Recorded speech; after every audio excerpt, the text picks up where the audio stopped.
नमस्कार, मैं हूं अंकुर और आप देख रहे हैं सत्यहिंदी.com। सत्य हिंदी की खबरें शुरू करें उससे पहले आपको ये बता दें कि सत्य हिंदी का ऐप आ चुका है।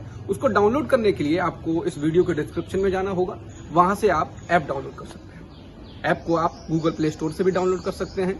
अब एक नजर डाल लेते हैं अब तक की सुर्खियों पर। योगी आदित्यनाथ के नेतृत्व में उत्तर प्रदेश के प्रशासन और कानून व्यवस्था पर सवाल उठाते हुए 74 रिटायर्ड प्रशासनिक अधिकारियों और पुलिस अफसरों ने एक खुली चिट्ठी लिखी है। इस चिट्ठी में साफ तौर पर कहा गया है कि प्रदेश की शासन व्यवस्था छिन्न भिन्न हो गई है और नियम कानूनों की धज्जियां उड़ाई गई हैं। 4 पेजों की इस चिट्ठी में शांतिपूर्ण प्रदर्शनों पर पुलिस ज्यादती और निर्दोष लोगों की पुलिस यंत्रणा और लोगों की हत्या पर सवाल उठाए गए हैं। इसमें लव जिहाद का नाम लेकर और NSA व UAPA का दुरुपयोग करते हुए मुसलमानों को निशाने पर लेने का भी आरोप लगाया गया है।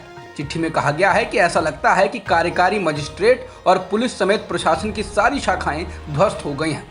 उन्होंने कहा कि हमें आशंका है यदि इसे नहीं रोका गया तो संस्थाओं को जो नुकसान होगा उससे लोकतंत्र ध्वस्त हो जाएगा और सड़गल जाएगा। यूपी में जनसंख्या नियंत्रण को लेकर बनाए जा रहे कानून के बीच बिहार के CM नीतीश कुमार ने कहा है कि जनसंख्या को केवल कानून बनाकर नियंत्रित नहीं किया जा सकता है। उन्होंने कहा इसके लिए महिलाओं को शिक्षित करने की जरूरत है। उन्होंने कहा कि शिक्षित होने के बाद महिलाओं में इसके प्रति खुद ही जागृति आ जाती है और इस बात की पुष्टि सर्वे ने भी की है। नीतीश ने कहा कि मेरा मानना है कि 2040 तक ये वृद्धि नहीं रहेगी। नीतीश ने कहा कि हम लोग तो इस प्रकार से काम कर रहे हैं, लेकिन बहुत लोगों को लगता है कि सिर्फ कानून बना देंगे और उससे हो जाएगा, तो वो तो अपनी अपनी सोच है।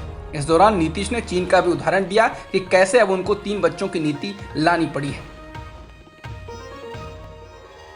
उत्तर प्रदेश में जनसंख्या विधेयक लागू करने को लेकर पूर्व विदेश मंत्री और कांग्रेस के वरिष्ठ नेता सलमान खुर्शीद ने सरकार को निशाने पर लिया। उन्होंने कहा कि विधेयक लागू करने से पहले सरकार खुद बताए कि उनके मंत्रियों के कितने बच्चे हैं, ये भी बता दें कि कितने वैध हैं और कितने अवैध हैं, इसके बाद चर्चा कर लें।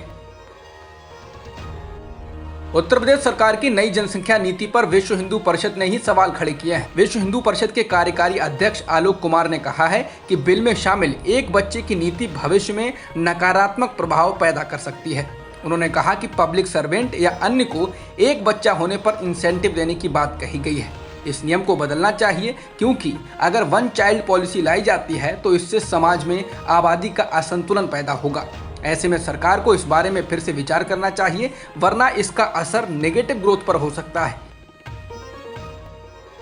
उत्तर प्रदेश में जनसंख्या नियंत्रण विधेयक को लेकर संभल से समाजवादी पार्टी के सांसद शफीकुर रहमान बरक ने बीजेपी सरकार पर तंज कसा है। उन्होंने कहा है कि बेहतर होगा कि इसके लिए शादियों पर प्रतिबंध लगा दें ताकि बच्चे का जन्म ही ना हो सके। बरक ने कहा कि बीजेपी का ये एक चुनावी प्रचार है, वे चुनाव जीतना चाहते हैं लेकिन ईमानदारी से लोगों के हित में कोई निर्णय नहीं लेते। इसके साथ ही उन्होंने कहा कि लेकिन हम उन्हें जीतने नहीं देंगे।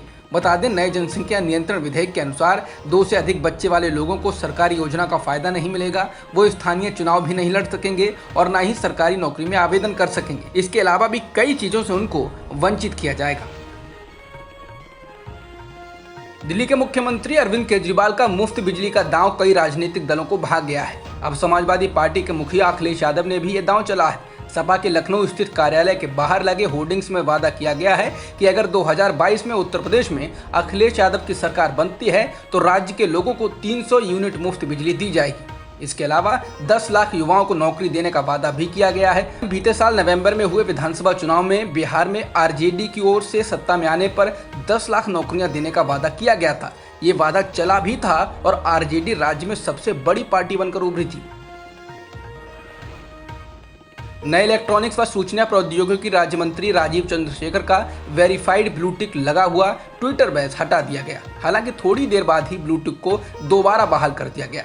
बता दें, पिछले सप्ताह हुए कैबिनेट फेरबदल में राजीव चंद्रशेखर को इस मंत्रालय का राज्य मंत्री बनाया गया था।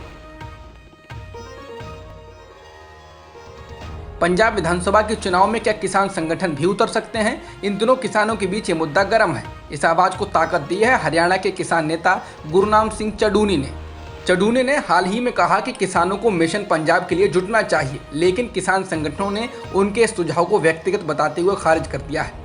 चडूनी ने एक वीडियो जारी कर कहा कि आंदोलन में अब तक कई किसान शहीद हो चुके हैं और किसानों ने बहुत दर्द सहा है, लेकिन हमारी बात किसी ने नहीं सुनी। किसान नेता चडूनी ने कहा कि किसान आंदोलन में सक्रिय संगठन अगर पंजाब के विधानसभा चुनाव में उतर जाएं और वहां सरकार बना लें और वहां हालात बदल कर दिखा दें तो वह मॉडल पूरे देश में जा सकता है। लेकिन पंजाब के किसान नेताओं ने चडूनी के इस सुझाव से किनारा कर लिया है। उन्होंने कहा है कि किसानों का मिशन केंद्र सरकार की ओर से बनाए गए कृषि कानूनों को रद्द करना है और उनकी कोई राजनीतिक ख्वाहिश नहीं है और ना ही कोई राजनीतिक एजेंडा है। दक्षिण के मशहूर अभिनेता रजनीकांत ने सोमवार को एक बार फिर कहा है कि राजनीति में आने का उनका कोई इरादा नहीं है। इसके साथ ही उन्होंने अपनी पार्टी रजनी मक्कल मंत्रम को भी भंग कर दिया। रजनीकांत पर तमिलनाडु का विधानसभा चुनाव लड़ने के लिए जबरदस्त दबाव था, लेकिन उन्होंने अपने खराब स्वास्थ्य का हवाला देते हुए चुनाव लड़ने से इनकार कर दिया था। 70 साल के रजनीकांत ने 2018 में रजनी मक्कल मंत्रम की बुनियाद रखी थी। पिछले साल ही कोरोना की वजह से प्रभावित हो रहे संसद के सत्रों के बीच इस बार 19 जुलाई से मानसून सत्र शुरू किया जाएगा। ये 13 अगस्त तक चलेगा। सामान्य तौर पर मानसून सत्र जुलाई के तीसरे हफ्ते में शुरू होता है और 15 अगस्त से पहले खत्म हो जाता है। लोकसभा अध्यक्ष ओम बिरला ने कहा है कि इस सत्र में 19 कार्य दिवस होंगे और सत्र सुबह 11 बजे से लेकर शाम के 6 बजे तक चलेगा। कोरोना की तीसरी लहर की आशंकाओं के बीच कोरोना संक्रमण से बचाव के लिए पूरे इंतजाम किए जाएंगे। पेट्रोल और डीजल की कीमतों में आज फिर बढ़ोतरी हुई है। पेट्रोल की कीमत में 25 से 34 पैसे और डीजल की कीमत में 15 से 17 पैसे की बढ़ोतरी की गई है, जो कि 4 मई के बाद से पेट्रोल की कीमत में 39वीं बार बढ़ोतरी है। इसके साथ ही दिल्ली में पेट्रोल की कीमत 101 रुपये 19 पैसे प्रति लीटर हो गई है और डीजल की कीमत 89 रुपये 72 पैसे प्रति लीटर हो चुकी है। इसके अलावा मुंबई में पेट्रोल 107 रुपये 20 पैसे प्रति लीटर बिक रहा है और डीजल 97 रुपये 29 पैसे प्रति लीटर है। इसी प्रकार से कोलकाता में भी पेट्रोल की कीमत 101 रुपये 35 पैसे प्रति लीटर है और डीजल की कीमत 92 रुपये 81 पैसे प्रति लीटर। नेपाल के प्रधानमंत्री केपी शर्मा ओली को नेपाल के सुप्रीम कोर्ट से बड़ा झटका लगा है। सुप्रीम कोर्ट ने केपी शर्मा ओली द्वारा संसद भंग करने के आदेश को रद्द कर दिया है। इसके साथ ही सुप्रीम कोर्ट ने पूर्व प्रधानमंत्री शेर बहादुर देउबा को 2 दिन के भीतर प्रधानमंत्री नियुक्त करने का आदेश दिया है। देउबा को प्रधानमंत्री इसलिए बनाया जा रहा है क्योंकि प्रधानमंत्री पद के लिए उनके दावे पर 149 हस्ताक्षर हैं।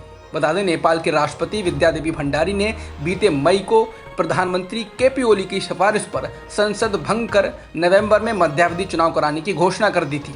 इसी फैसले को प्रमुख विपक्षी पार्टी नेपाली कांग्रेस ने असंवैधानिक बताते हुए सुप्रीम कोर्ट में चुनौती दी थी। अब तक की खबरों में इतना ही। बाकी खबरों के लिए बने रहिए सत्यहिंदी.com के साथ।